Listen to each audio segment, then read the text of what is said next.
in video 1057 we made this thing, which is a shear mixer made out of a stepper motor. Now what I'm interested in is the shearing and the heat it makes, because there's a thing called a Fresnel heater, and the Fresnel heater uses the shearing force on oil to create a heater.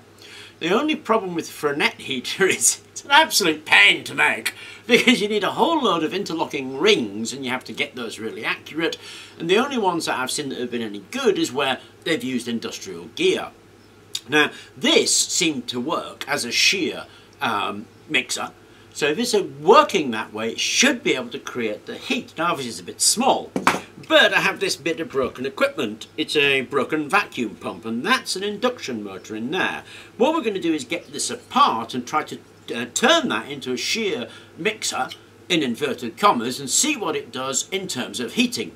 So first things first, let's unscrew that and get that to pieces. Okay, that was easy enough. We've got three main sections. We've got the actual body of the motor here, where we've got an aluminium enclosure and the steel of the motor inside. We have to get that out, and we'll get that out by drifting it out. Then there's the main rotor here, which has got some very nice bearings at the ends and the cap. And then we've got the pump itself, which is this section here. If we take off that pump cover and the oil seal, we can pull out the pump, and that's it there, that mighty lump of cast iron.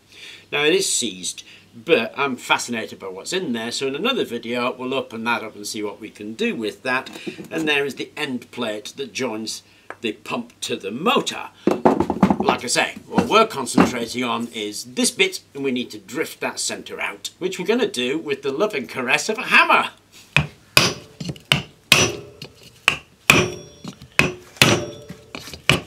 When you get it out, the status like this, a great big lump of steel laminations and these copper wires here. All you do is saw through that, flip it over and pull it out from the other side. It's really easy actually. Okay, that's that finished. Now the idea is this dips in a bath of water and oil. The oil gets sucked up, so we don't want those channels showing. So I made a quick plate of aluminium and I'm going to bolt that on there. So I've pressed that back into its original case. Now down the sides I actually cut some oil channels because that's a tight fit, and the top's back on. So as that rotor rotates, which is right here, goes in there, it's just a little bit less. So as that rotates, it should be able to pull the oil into those gaps. Now the oil has got nowhere else to go but up to the top here and then back down the channels. So we should be able to recirculate that oil just by giving that a spin. Now all I've got to do really is put the bottom back on, screw it all together, make sure it doesn't leak oil everywhere, spin it up and see if we can get a temperature out of it. Okay, so I've set it up. What I've done is pour some oil in, put the rotor in. I've left the top off so we can see what's happening on the inside, and I've connected it to the temperature monitor here. We're reading about 7 or 8 degrees, and that's about right. It feels about that actually. Now I'm going to use this drill and attach it on there, and we'll spin it up and we'll see what we can get out of it.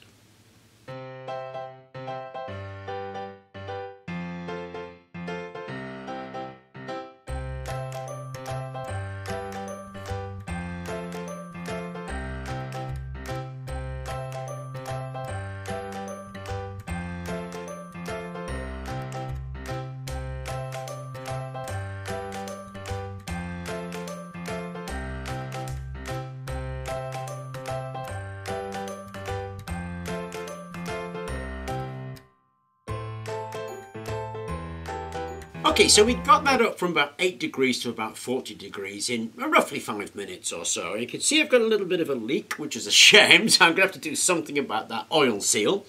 But this is a Fresnel heater, remember. Now I've made no attempt to quantify its efficiency. I've got no idea.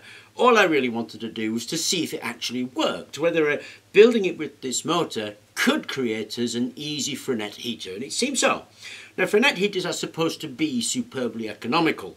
This does work as a Fresnel heater, which is kind of really cool. So what I'm going to do is concentrate on it a bit, fix these leaks, get this firmly held down, and I'm probably going to put a pulley on here and give it a drive motor, because we are actually looking at a reasonably successful heater. So I thought I would share that idea with you, that we can take a motor, adapt it, turn it into a Fresnel heater, and then we can do something on how efficient it actually is. Like I say, all I'm really concentrating on at the moment is does that idea work? And it would seem it does. Anyway, I thought I would share that with you. I hope you enjoyed the video, and thank you very much for watching.